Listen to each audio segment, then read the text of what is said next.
When you land, the quarantine process immediately begins. They spray down all your bags. You have to take a quarantine taxi, specifically designated to take you from where you're going to your quarantine. I got to this hotel and we went down into like the cargo entrance, and in it is this like screen with like a person on the other side of a webcam, and they just basically told me like, take that elevator, don't touch anything, and we'll like program it to go up to your floor. This is Ed. I wanted to talk to him because in 2020, he was one of more than 500,000 people who went through a mandatory 2-week quarantine and then walked out into Taiwan.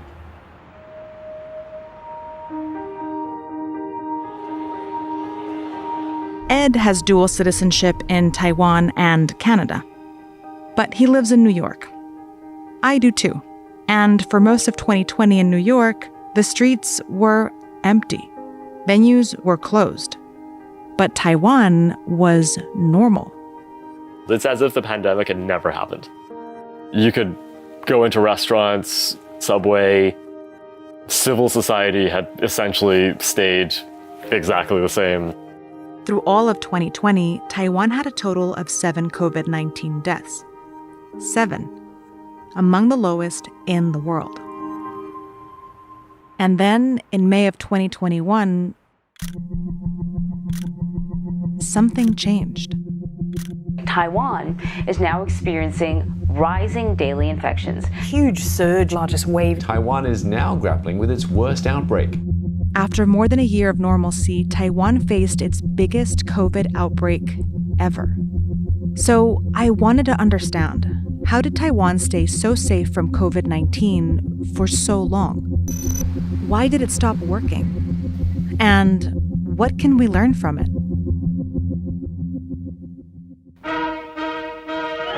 Through the streets of Taipei, a martial parade symbolic of the fighting spirit of nationalist China's army in the fortress island of... Taiwan started out relatively poor and under a military dictatorship. But by the 1990s, it had become a democracy and was experiencing an economic boom. The government developed the National Health Insurance System, which provided universal health care to 99% of the population. This put Taiwan on par with wealthy countries around the world. Well, other than the US. In 2001, they began to implement smart cards that stored patients' medical information digitally. That combination of universal healthcare and a digital infrastructure would come to be regarded as one of the best healthcare systems in the world.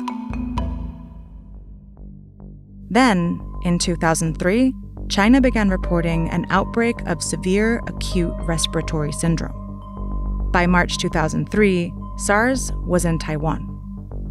Cases started rapidly appearing in hospitals, primarily in Taipei. In April, a large cluster of cases was reported at this hospital.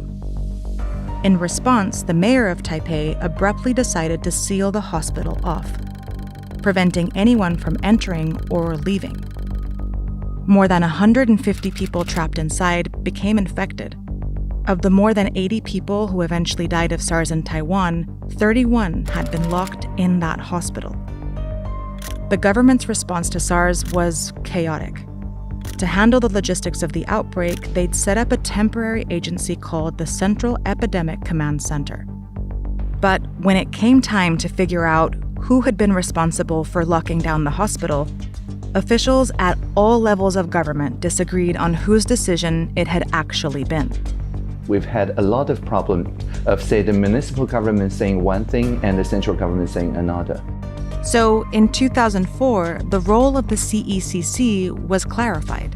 When activated during an outbreak, this agency would now become the Central Public Health Authority, with access to information across government agencies. We've got a lot of public infrastructure that's made like Lego blocks, where people can very easily recombine it to produce new functionalities. Over the next 15 years, the CECC was activated during 3 smaller outbreaks. But the real test was yet to come. On December 31st, 2019, Taiwan's government learned that at least 7 atypical pneumonia cases had been reported in Wuhan, China. And on January 20th, they officially activated the CECC. Because the CECC could share information across agencies, it was able to integrate citizens' travel data with their health data.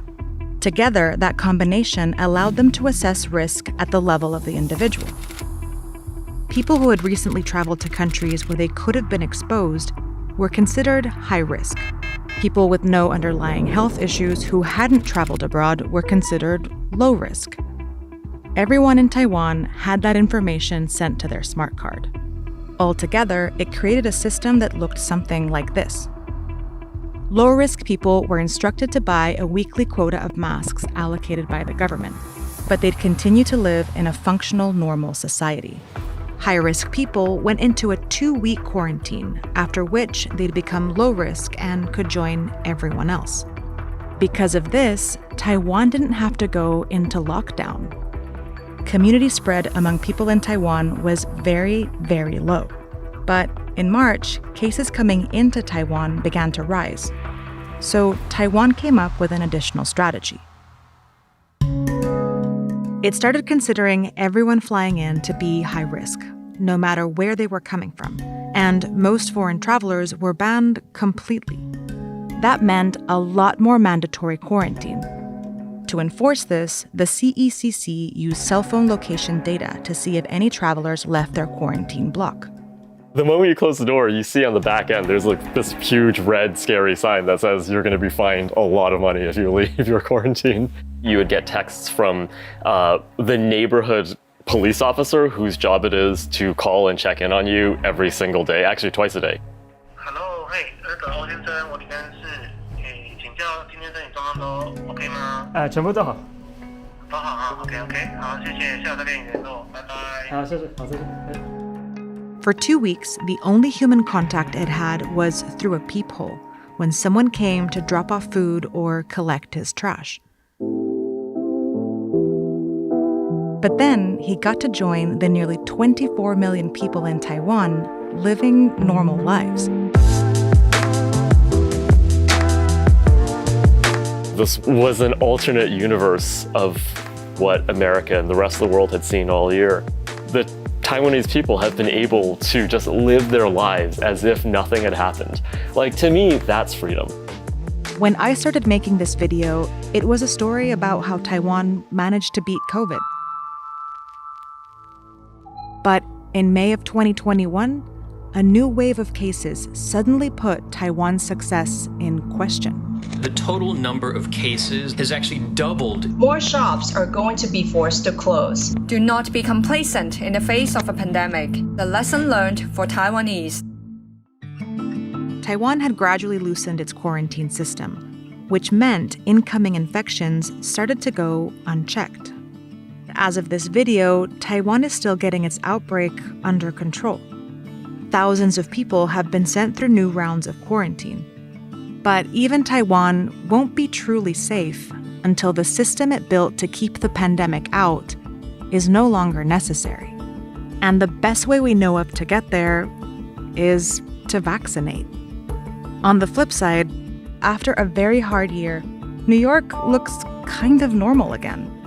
But it's not because we finally figured out how to contain COVID. It's because of the vaccine. This will happen again. And we can't just be like, oh, well, there was vaccines, so it's all good.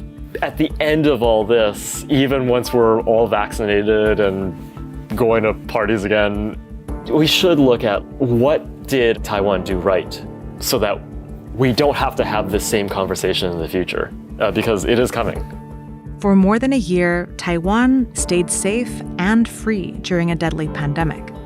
But in a fight against a pandemic, mistakes are going to happen. The trick is to learn from them.